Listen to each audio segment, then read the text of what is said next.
किसी की सहायता करना अच्छी बात है, लेकिन ये सोचने लग जा रहा है कि हमारे बिना इसका काम नहीं चलेगा, ये गलत बात है। और भरत जी के साथ में यही तो हुआ कि जिस राज्य को, पुत्र को, सबको छोड़ करके आए, कि भगवान भरोसे छोड़ करके आए कि मैं जा रहा हूं, भगवान अपना संभाले जैसे की इच्छा हो, लेकिन हिरणी को पा करके उन्होंने उसकी सहायता किया। उसकी सहायता में ऐसे आसक्त हो गए कि कुछ लोग ऐसे होते हैं कि सहायता करते करते हुए समझ लेते हैं कि हमारे बिना अब इनका काम चलने वाला नहीं है, इसलिए ज्यादा सहायता करने लग जाते हैं। और भैया जब आप ज्यादा सहायता करने लग जाते हैं तब भी कष्टकारक ही होता है।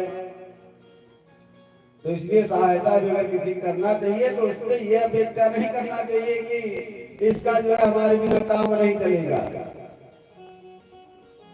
अरे सब भगवान के भरोसे आए हैं तो सब भगवान के भरोसे ही चलेंगे।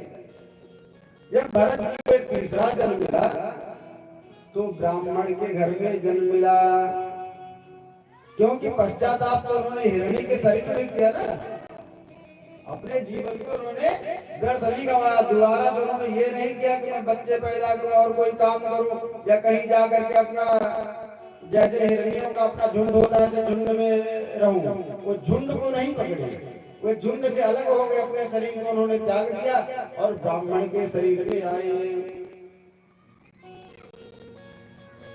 अब ब्राह्मण के शरीर में आए तब उनको स्मृति बनी रही।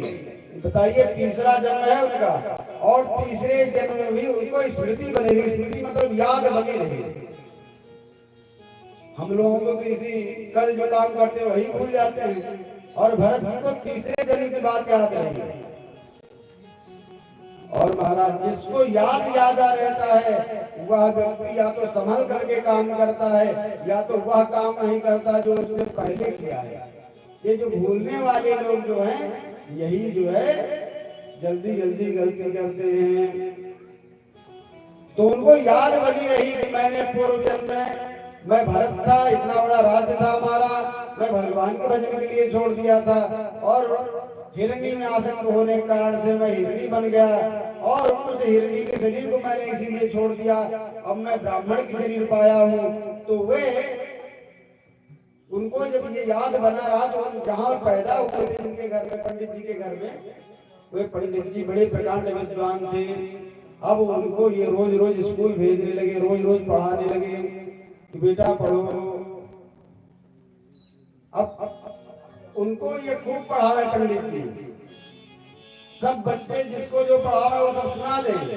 लेकिन जब भरत जी से पूछे तो भरत जी कहा है कि क्या करूं गुरुजी, हमको याद ही नहीं होता है, आप क्या कहते हो हमारे समझ में नहीं आता, सब ऊपर से निकल जाता है।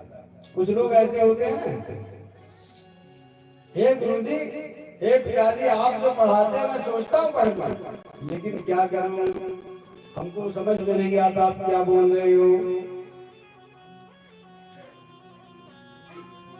तो पहले तो उन्होंने पढ़ाई नहीं किया, उन्होंने अपने मन में विचार कर लिया अगर मैं पढ़ूंगा तो पिताजी अभी तो हमको पढ़ाएंगे, उसके बाद कहेंगे जाओ इनके यहाँ कथा कह करके आओ, इनके यहाँ कथा कह करके आओ। और जब हम कथा कहने लग जाएंगे तब जजमान मिलने लग जाएंगे, और जजमान मिलने लग जाएंगे तो क्या होगा, उनके दुख और सुख को देख करके हमको भी दुख और सुख होने लग जाएगा। तो हम भी उस दुख को निवृत्त करने के लिए, सुख को प्राप्त करने के लिए कर्म करने लग जाएंगे, और उस कर्म में जब प्रवृत्त होंगे तो हम फिर उसी मार्ग पर चले जाएंगे जिस मार्ग पर पहले थे। तो यही मन में विचार करके हुए पढ़ाई नहीं की। तो जब तक पिताजी रहे तब तक तो काम चला, लेकिन जब पिताजी चले गए तो भाइयों ने, और जो भाइयों की पत्नियां थी वे सब कहने लगी ये आपके जो भाई हैं ये तो कुछ करते धरते हैं नहीं, खाली खाते पीते मुसंद पड़े रहते हैं। तो भाइयों ने कहा भैया ऐसा है तो अगर ऐसे खाली बैठ के खाओगे तुम्हारी भाभी को कष्ट होगा, ऐसा अगर तुम कुछ घर का काम कर लिया करो। ठीक है भैया, क्या काम करूं? तो देखो मैं बीज डाल करके आया हूं, कैसे जाओ उसकी रखवाली करो।